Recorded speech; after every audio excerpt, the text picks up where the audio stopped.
wulira message yabwe. The two state mafias in the names of Peter and Lee Museveni plotted in UK. Abali ya UK mwegendereza omukulu gwe bayita Kasujja. Era ye yawadde amannya gano ag'abantu bano. Abantu bano tebalina buzibu. Bakulembeze aba NUP Diaspora Community. Era sebo mukulu Kasujja. N'oyo omusajja we South Africa eyawandiise bino nga bamuweereza message ng'omaze giwandiika nga ne bya posting nga tabimanyi. Twagala okubalabula. Mwesonyiwa abakulembeze ba NUP. Mr. Peter ne Mr. Lee tebalina musango. Ekyo nkimaze. Ngenze maaso. Sharing a video. Baganda bange nzize ebbanga lyonna nga mbalabula. Kaakati ndeese bwino. Bannayuganda ebintu bino nsaba mu byegendereze bulungi. Nsisenga mbalabula abali ewa Kimbugwe live. Kati bino bye bizibu ebiguddewo olunaku olwaleero. Wenjogerera bannayuganda abawererako ddala 20 omupembe Kimbugwe live be yakwatagana nabo ne bagenda e Kenya bakwatiddwa. Era government ya Mwami Museveni yabakutte. Kimbugwe live mujjukira bulungi twajja ne tubagamba batandika ekibinja kyabwe kino kibalooza bo baali bakitambu kyakujjako Mwami Museveni. Mukiraba ekibinja ekyo Kimbugwe live kye yatandika nga bakiyita Uganda Federal Democratic Front giyite UFDF Darling to Liberate. Kimbugwe live ye yakitandika. Kimbugwe live newunya government ya Mwami Museveni ogenda okukwata Teacher Fred Kajjubi Lumbuye. Naye ng'ono omusajja oba abakolera kubanga byakoze byonna biraga abakolera.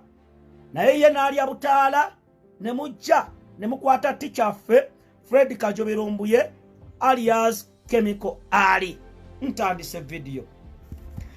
Bakadde bange nja bategeeza nti government ya Mwami Museveni lwaki tegenda nekwata omusajja ono mufere owa UNN gwe bayita Kimbugwe live. Batandika ekibiina kyabwe ekikwasizza abaana bangi naddala mu NUP. Kimbugwe akubira abantu amasimu abali mu NUP abavubuka abaffe bayite ba foot soldiers. Batandika ekibiina kye batuuma UFDF n'omukulu gwe bayita Segujja Patrick. Era abantu bangi abaana bangi be bakubira amasimu nga babagamba nga bababusaabuza mujje mulumirize bobiwine ku nsonga ezimu. Abaana bano Kimbugwe live n'abatwala mu ggwanga erya Kenya. Abalala ne batwalibwa e Malawi okuli Nicholas Kigenyi eyali ava e Butalejja. Mu nsande ezeesigika zindetedde amawulire. Omukulu eyayita Brigadier General Segujja Joseph Patrick eyatandika ekintu kye bayita UFDF ne Kimbugwe live okulaba nga NUP ekibiina ky'Abannayuganda ekiri ku peaceful means nkiddamu ekiri ku peaceful means okujjako nakyemalira Yoweri Kaguta Museveni.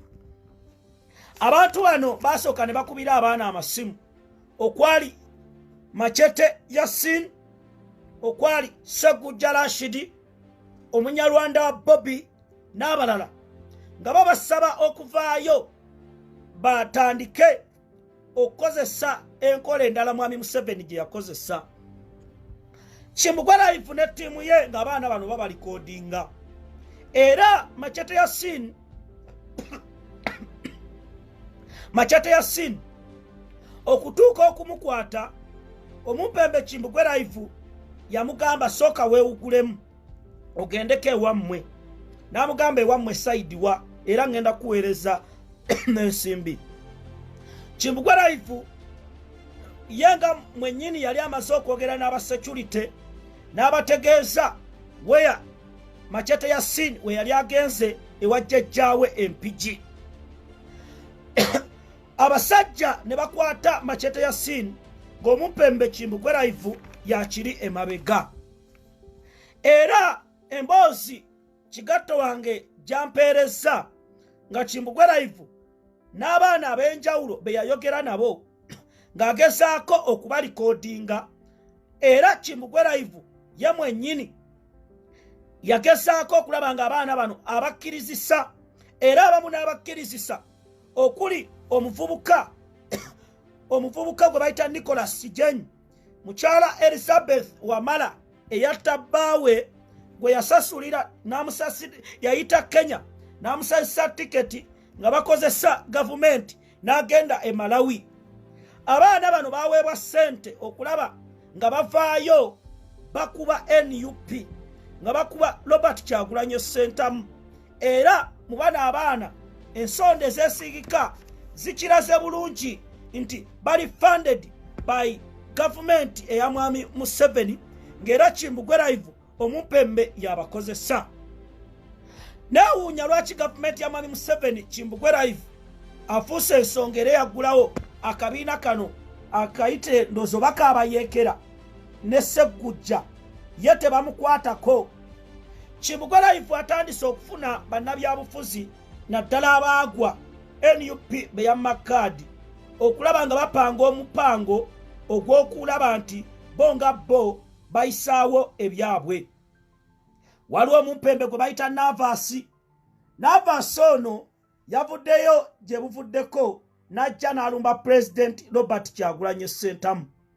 Navasi alina kapeegi ke era ali mu gurupu eya UNN nga bamuwadde ssente okulaba nti asaanyawo NUP awawangaalira wajjulisa obuzito, era nga Kimbugwe yakwataganye n'omukyala gwe bayita Anet Kayenziki ye yawadde oyakonekitinze omuvubuka ono, ng'era bano bonna njagala bategeeza essaawa zino batambuza muwozi projekiti okulaba nga basaanyawo NUP. Omuvubuka ono ajjuza obuzito ng'ayinza okulooza obuzito mumulaba abeera ku UNN, era videos ze yatandise n'okulumba abakulembeze kubanga babawadde ssente okulaba nga basaanyaawo ekibiina ekya NUP. Omuvubuka ono Navasi bebano babadde ku Zoom meeting eyabaddemu Samuel Olutaluboga Mukaaku, ono mumanyi mulungi owa DP Buloko, nga bagezaako okulaba nga bakuba Robert Kyagulanyi Ssentamu n'okulaba nga waliwo ensonda ezeesigika eziraze bulungi nti bali mabega okulaba nga bakuba abakulembeze ba NUP. Ekyo twakibagamba. Omumpembe Navasi bwe namwogeddeko eggulo n'awulira akazito nga kamuyirinze n'akola ka vidiyo ng'ayeeguwakana Kimbugwe Live. Ngenda kukuleetera amasimu g'obadde okuba ng'oyogera ne Kimbugwe Live, nkuleetera ssente ze baakuwadde na buli kimu ky'oyina. Navasi njakutegeeza walumye ogw'engulu. Nabagamba bobiwine tasobya. Ono Navasi atambuza muwozi project, era akatambi ke yakola ng'alumba Honorable Muhammad Seggirinya kali sponsored by the state agents. Mbategeeza nti ku Zoom meeting yaabwe gye baakoze egenda okuwa obutwa Patricia Sewungu, abakulu bano bonna baabaddeko, era abakulu bano Edwek Lwabogo yabawadde ssente okulaba nga basaanyaawo Robert Kyagulanyi Ssentamu nga batambuza muhozi project. Era omukyalo ono gwe mulabye Elizabeth Wamala gwe najja ne mbagamba nti namwandu eyatta bbaawe, nnyo bategeeza lwaki temugenda mu UPC kubanga naye ekozesa yero. Mwesibye ku NUP kyokka nga mukolera mwami Museveni, mwabasse bannayuganda, mwabamazeewo bannayuganda. Essaawa zino mulumbuye diaspora community, mwagala okusaanyaawo obulamu bw'abantu. Twagala bategeeza nti tubaguddemu, era we are watching you.